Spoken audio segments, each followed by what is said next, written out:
When a system gets something wrong, the mistake itself rarely feels dramatic while it is happening. It feels procedural, a form filled out correctly, a box checked in good faith. Nobody in the room that day believes they are building a wrongful conviction. They believe they are closing a case. The distance between those two beliefs is what this video is actually about.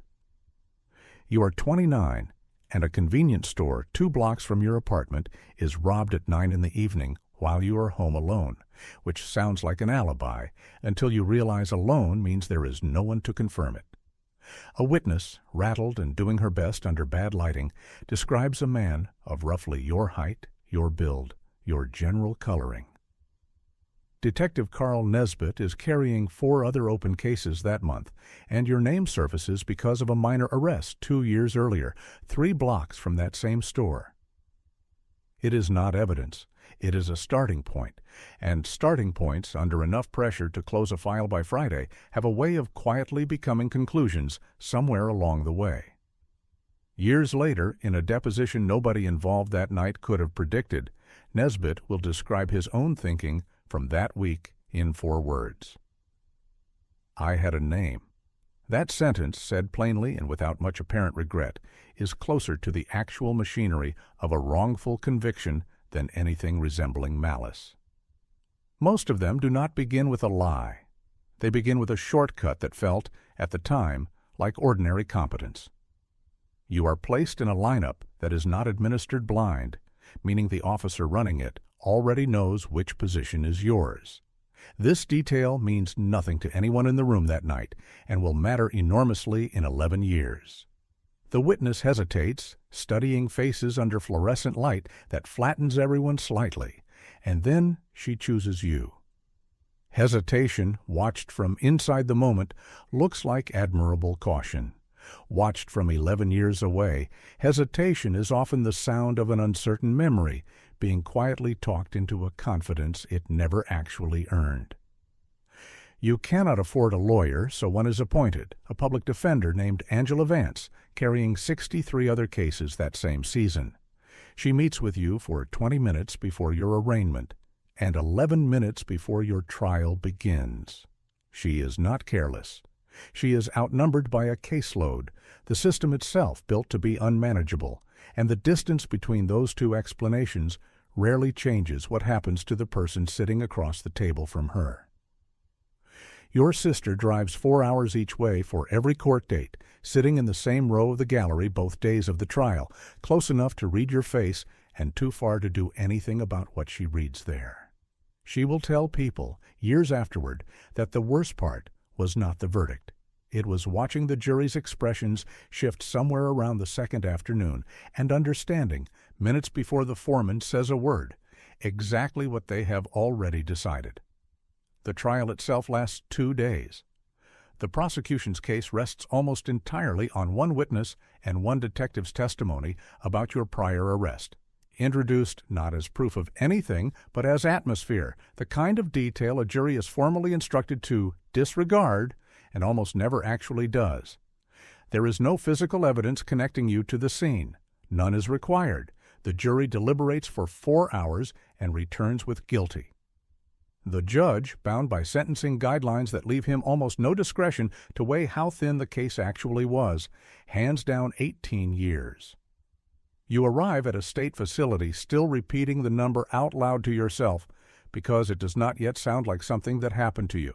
It sounds like a sentence handed to a stranger who happens to be wearing your name. The first year, you file every request the system technically allows.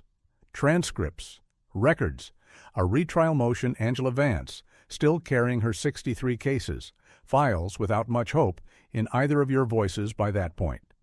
It is denied in 9 minutes, roughly the length of time it takes a different judge to read a 2-paragraph summary written by someone who was never in that courtroom. Years accumulate the way they do inside a place engineered to make 1 year feel nearly identical to the next. You write letters to a newspaper that never responds, to a legal aid clinic 400 miles away that receives close to 2,000 letters, like yours every year, and has the resources to seriously investigate perhaps 30 of them.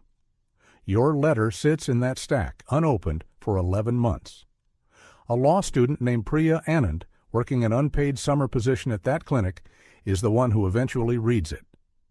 What catches her attention is not a claim of innocence, since nearly every letter in that stack claims innocence. It is a single procedural detail buried on the third page. The lineup was not administered blind.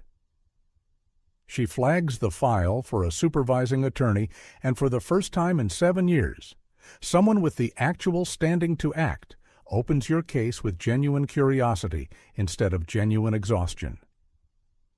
The clinic petitions for access to evidence that was logged after your trial, and by policy rather than by any individual's decision, never destroyed.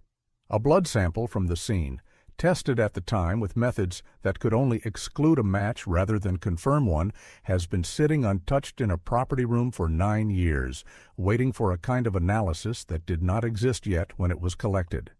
It takes the clinic 14 months of motions and hearings simply to win the legal right to retest it. 14 months to earn permission to ask a question a laboratory will ultimately answer in 11 days.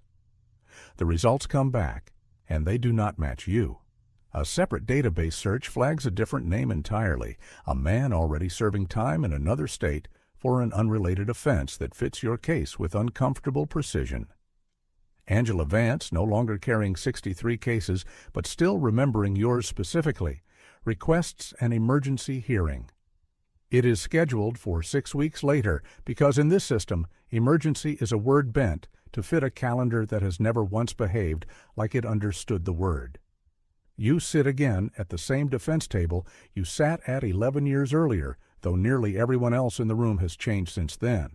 The judge reviews the new evidence for 11 minutes before reaching a decision the system itself took 11 years to arrive at. Conviction vacated. You are told you are free to go, and for a long moment you do not move, because the sentence you have been living inside has quietly become the only shape you know how to occupy. And freedom, after 11 years, does not arrive as relief.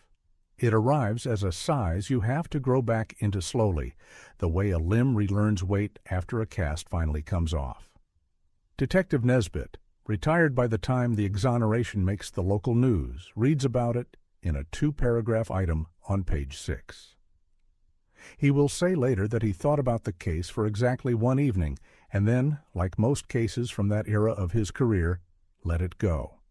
Not out of indifference exactly.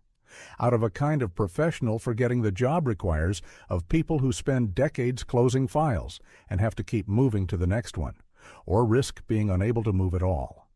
You walk out carrying a bag with what you had when you walked in, clothes that no longer fit quite the way they used to, and a discharge document that prints the word exonerated in a font no larger than the one that once printed guilty. In your state, that document arrives with no automatic compensation attached.